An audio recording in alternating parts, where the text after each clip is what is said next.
నమస్తే ప్రజలందరికీ welcome to MLR news Telugu. నేను మీ కొత్తూరు రమేష్. ముందుగా ప్రతి ఒక్కరు కూడా మన ఛానల్ని కింద ఉన్నటువంటి సబ్స్క్రైబ్ బటన్ని నొక్కి సబ్స్క్రైబ్ చేసుకోండి. ఇక తెలంగాణ రాష్ట్ర వ్యాప్తంగా కూడా ఆసరా పింఛన్లకు సంబంధించి అసలు పింఛన్లు పెరుగుతాయా లేదా అనేటటువంటి ఒక ఆలోచనలో ఇవాళ తెలంగాణ ప్రజలందరూ కూడా ఉన్నారు. సో అసలు ప్రజలు ఎందుకు ఇటువంటి ఆలోచనలకు గురైతా ఉన్నారు, పింఛన్లు పెరుగుతాయా లేదా అనేటటువంటి అంశాలు ఎందుకు చర్చనీయాంశంగా మారుతా ఉన్నాయి అనేది మనం ఇప్పుడు మాట్లాడుకుందాం. ఎందుకంటే రాష్ట్ర వ్యాప్తంగా కూడా మనం చూస్తూ ఉన్నాం, కాంగ్రెస్ ప్రభుత్వం అధికారంలోకి వచ్చి దాదాపు 2 సంవత్సరాలుగా వస్తుంది. సో అధికారంలోకి రాకముందు కాంగ్రెస్ పార్టీ చాలా తీయగా, చాలా మెత్తగా అనేకమైనటువంటి మాటలు ప్రజలకు చెప్పింది.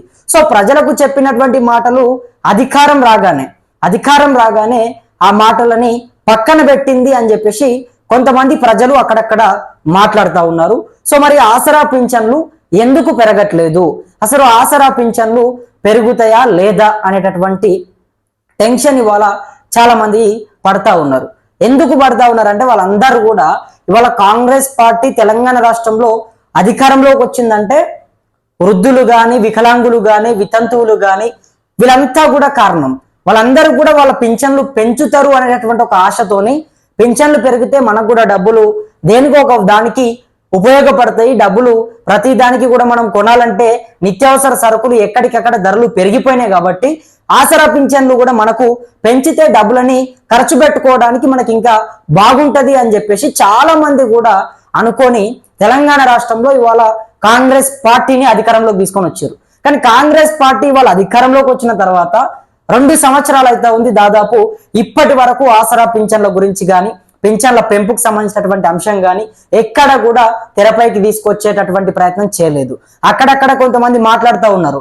ఎంపీటీసీ ఎలక్షన్లు వచ్చినప్పుడు కానీ, లేకపోతే మొన్న జరిగినటువంటి సర్పంచ్ ఎన్నికలలో కానీ పింఛన్లు పెరుగుతాయి అని చెప్పేసి కొంతమంది మాట్లాడారు. కానీ ఎన్నికలు వచ్చినప్పుడు మాత్రం ఆసరా పింఛన్లు పెరుగుతాయి, పింఛన్లు కాంగ్రెస్ పార్టీ నాయకులకు గుర్తొస్తాయి, అందరికి గుర్తొస్తాయి. కానీ ఎన్నికలు అయిపోగానే ఇచ్చినటువంటి హామీని అంటే పక్కన పెట్టేస్తా ఉన్నారు. కనీసం పట్టించుకోలేనటువంటి ఒక పరిస్థితి ఏర్పడతా ఉంది. మరి అధికారంలోకి వచ్చినాక దాదాపు మొదటి 100 రోజుల్లోనే పింఛన్లు పెంచుతాము, అది చేస్తామని చెప్పినటువంటి కాంగ్రెస్ పార్టీ నాయకుల మాటలు ఇవాళ ఎక్కడ పోయినాయి? 2 సంవత్సరాలు అవుతుంది కదా అధికారంలోకి వచ్చి. ప్రజలందరూ కూడా మీకు ఓట్లేస్తేనే కదా అధికారంలోకి వచ్చింది.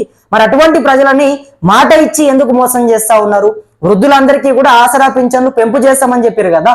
అధికారంలోకి వస్తే 4,000 రూపాయల పింఛన్లు మొదటి 100 రోజుల్లోనే అమలు చేస్తాము అని చెప్పేసి మాట్లాడారు. ఇంకా కొంతమంది అయితే అధికారంలోకి వచ్చినటువంటి మొదటి నెల నుంచే ఆసరా పింఛన్లు 4,000 పెంచుతామని చెప్పారు. మరి ఎక్కడ పోయింది ఆ మాట? అంటే కాంగ్రెస్ పార్టీ ఇవాళ ఏం చెప్పదలుచుకుంది? ఎవరైనా చెప్తారు, మాటలు చెప్పడంలో గొప్పతనం కాదు, చాలా మంది మాట్లాడతారు. కానీ దాన్ని నిలబెట్టుకోవాల్సినటువంటి పరిస్థితి ఉండాలి. నిలబెట్టుకోవాల్సినటువంటి దమ్ము ధైర్యం ఉంటేనే మాట ఇవ్వాలి. ఇవాళ అధికారంలోకి రాకముందు ఇష్టం వచ్చినట్టు ఏది పడితే అది మాట్లాడి ఇవాళ నేను ఈ మాట ఎందుకు ఉపయోగిస్తా ఉన్నా, ఇష్టం వచ్చినట్టు ఏది పడితే అది మాట్లాడిరని చెప్పేసి ఎందుకు చెప్తా ఉన్నానంటే మరి పెంచాలే కదా. ఇచ్చినటువంటి మాట నిలబెట్టుకోకపోతే ఇటువంటి మాటలే వస్తాయి. ఇచ్చినటువంటి మాటని ఎప్పుడైతే నిలబెట్టుకుంటారో ఖచ్చితంగా వీళ్ళు మాట మీద నిలబడ్డారు, వీళ్ళు ప్రజల గురించి ఆలోచన చేస్తారు, వీళ్ళని మళ్ళీ ఒకసారి అధికారంలోకి తీసుకొని వచ్చినా కూడా అభివృద్ధి జరుగుతుంది అని చెప్పేసి ప్రజలకు ఒక నమ్మకం ఉంటుంది. కానీ అధికారంలోకి రాకముందు చెప్పినటువంటి మాటలని అధికారంలోకి రాగానే ఏదో కూరలో కరివేపాకు తీసి పక్కకు పడేసినట్టు తీసి పడేస్తే ఎట్లా? ఇవాళ వృద్ధులు, వికలాంగులు, వితంతువులు, ఒంటరి మహిళలు వీళ్ళంతా కూడా కాంగ్రెస్ పార్టీ పింఛన్లు పెంచుతుంది కావచ్చు, ఈ రోజు పెంచుతుంది, రేపు పెంచుతుంది అని చెప్పేసి వాళ్ళ కళ్ళల్లో ఒత్తులు వేసుకొని మరి పింఛన్ల పెంపు కోసం ఎదురు చూస్తా ఉన్నారు. కానీ కాంగ్రెస్ ప్రభుత్వం మాత్రం వాళ్ళకు కనీసం వాళ్ళ గురించి పట్టించుకోవడం కానీ, వాళ్ళకి ఇచ్చినటువంటి మాటని కనీసం అమలు చేయడం కానీ, లేకపోతే వాళ్ళకు ఒక సమాధానం అన్న చెప్పాలి కదా. అరే ప్రభుత్వానికి ప్రజలపైన బాధ్యత లేదా? ఇవాళ ప్రజాప్రభుత్వం అని చెప్తా ఉన్నారు, పేపర్లలో యాడ్స్ చేస్తా ఉన్నారు. అంటే ఇదంతా కూడా యాడ్స్కేనా? ప్రజాప్రభుత్వం అనేది గ్రౌండ్ లో రియాలిటీ ఏమున్నది? అంటే మీకు ప్రజాప్రభుత్వం అని చెప్పేసి పేర్లు పెడతారు, హెడ్లైన్స్ పెడతారు, బానే ఉంటది. కానీ గ్రౌండ్ లో చూస్తే ప్రజలకు కనీసం ఇచ్చినటువంటి మాట నిలబెట్టుకోరు, చెప్పినటువంటి మాటని కనీసం అమలు చేసేటటువంటి ఒక ఆలోచన ఉండదు. అని ఎందుకు ఇటువంటి దిక్కుమాలినటువంటి పరిస్థితి? ఇవాళ తెలంగాణ ప్రజానికం అంతా కూడా వృద్ధులు కానీ, వికలాంగులు కానీ వాళ్ళంతా ఏం చేస్తారు నాకు అర్థం కాదు. వాళ్ళంతా కూడా ఏదో ఇంత వాళ్ళకి ఆసరగా ఉంటది, ఛాయపానికో, గోళీలకో, మెడికల్ షాప్లకో ఆ డబ్బులను ఉపయోగపడతాయి. అవి వాళ్ళు ఏదో బంగ్లాలు కడతారనికే లేదు, మిద్దెలు కడతారనికే లేదు, కోటీశ్వర్లు అవుతారనికే లేదు. మీరు ఆ పింఛన్లు పెంచితే వాళ్ళకు ఎంతో కొంత ఆ నిత్యావసర సరుకుల ధరలు పెరిగిపోయినాయి కాబట్టి ఈ మెడికల్లకు అవి ఇవి వృద్ధులందరికీ కూడా ఆరోగ్య సమస్యలు ఉంటాయి, వయసు మీనబడతా ఉంటది కాబట్టి వీటికి ఉపయోగపడతాయి. వారే గాళ్ళని కూడా మోసం చేస్తారా? వికలాంగులను కూడా మోసం చేస్తారా? వికలాంగులకు ఏముంటుందా? వేరే సోర్స్ ఉంటుందా? ఏమైనా పని చేసుకోగలుగుతారా వాళ్ళు? పాపం వాళ్ళంతా కూడా ఇంటికే పరిమితమైనటువంటి పరిస్థితి ఉంటది. సో అటువంటి వికలాంగులకు కూడా 6,000 రూపాయలు పింఛన్ ఇస్తామని చెప్పి వాళ్ళని కూడా ఎగనొక్కితే ఎట్లా? వాళ్ళని కూడా మోసం చేస్తే ఎట్లా? అంటే ఏం చేయాలి? ఇంకా ప్రభుత్వానికి అధికారంలోకి వచ్చిన తర్వాత మేము కూడా అనుకున్నాం, అరే కొత్తగా అధికారంలోకి వచ్చి ఒక సంవత్సరం సమయం ఇద్దాం, సంవత్సరం చూద్దాము అని చెప్పేసి మేము కూడా అనుకున్నాం. సంవత్సరం వరకు చూసినాం మేము కూడా, ఎక్కడ కూడా ఇటువంటి మాటలు తెరపైకి తీసుకురాలే. కానీ 2 సంవత్సరాలు అవుతుంది ఇప్పటికీ, స్టిల్ అయినప్పటికీ కూడా పింఛన్లు పెరగలేదు. మహిళలకు 2,000 రాలేదు, తులం బంగారం రాలేదు, మహిళలకు స్కూటీలు రాలేదు. ఎక్కడ పోతుంది ప్రభుత్వము? ఏం చేస్తుంది? విగ్రహాలకు కోట్ల రూపాయలు పెట్టడానికి వస్తుంది, మూసి అని చెప్పేసి 1,50,000 కోట్ల రూపాయలు పెట్టడానికి వస్తుంది. అంటే వేరే వాటికి అన్నిటికీ పెడతా ఉన్నారు, ఫ్యూచర్ సిటీ అంటా ఉన్నారు. మరి పల్లెలలో గ్రామ స్థాయిలో ఉన్నటువంటి వృద్ధుల గురించి ఎవరు పట్టించుకోవాలి? వికలాంగుల గురించి ఎవరు పట్టించుకోవాలి? ప్రభుత్వమే కదా ఆలోచన చేయాల్సింది.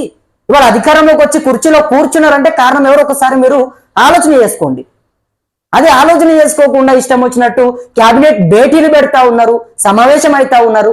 కనీసం ఒక 10 నిమిషాలు వీళ్ళ గురించి ఆలోచన చేయరా?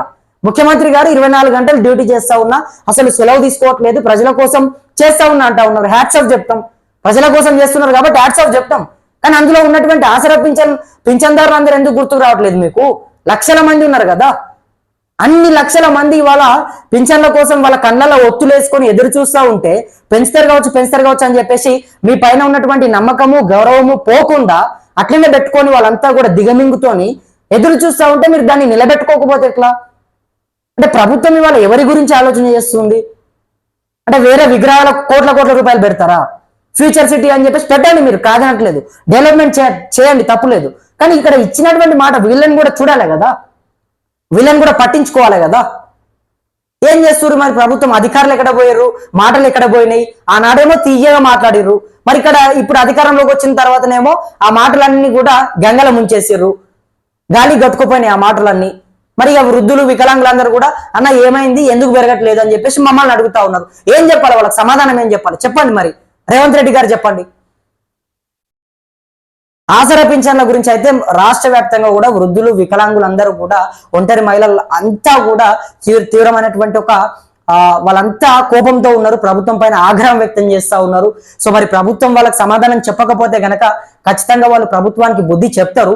సో మరి ముందు ఏం జరుగుతుంది, ఎటువంటి పరిణామాలు చోటు చేసుకుంటే ఇవన్నీ కూడా మాట్లాడుకునే ప్రయత్నం చేద్దాం. అదేవిధంగా మీ చుట్టుపక్కల మీ ప్రాంతంలో కానీ లేదంటే ఇంకా మీ గ్రామంలో కానీ మీ గల్లీలో కానీ ఎక్కడ ఎటువంటి అన్యాయం జరిగినా కూడా, ఎటువంటి ఇబ్బందులు తలెత్తినా కూడా, ఎటువంటి సమస్యలు తలెత్తినా కూడా కింద ఉన్నటువంటి వాట్సాప్ నంబర్కి ఒక వీడియో తీసి దానికి సంబంధించినటువంటి ఒక 4 లైన్లు టెక్స్ట్ రాసి పెట్టే ప్రయత్నం చేయండి. తప్పకుండా మీ అందరి పక్షాన, మీ అందరి గొంతై రాష్ట్ర ప్రభుత్వాన్ని, నాయకులని, పాలకులని అందరినీ కూడా ప్రశ్నించే ప్రయత్నం మేము చేస్తాం. మరి ముందు చూద్దాం ఏం జరగబోతుంది, ఎటువంటి అంశాలు తెరపైకి రాబోతా ఉన్నాయి అనేది అయితే మాట్లాడుకునే ప్రయత్నం చేద్దాం. అంతవరకు ప్రతి ఒక్కరు కూడా వేచి ఉండి మన ఛానల్ని కూడా సబ్స్క్రైబ్ చేసుకుంటారని చెప్పి నా మనస్ఫూర్తిగా వేడుకుంటూ నేను మీ కొత్తూరు రమేష్. ధన్యవాదాలు మిత్రులారా.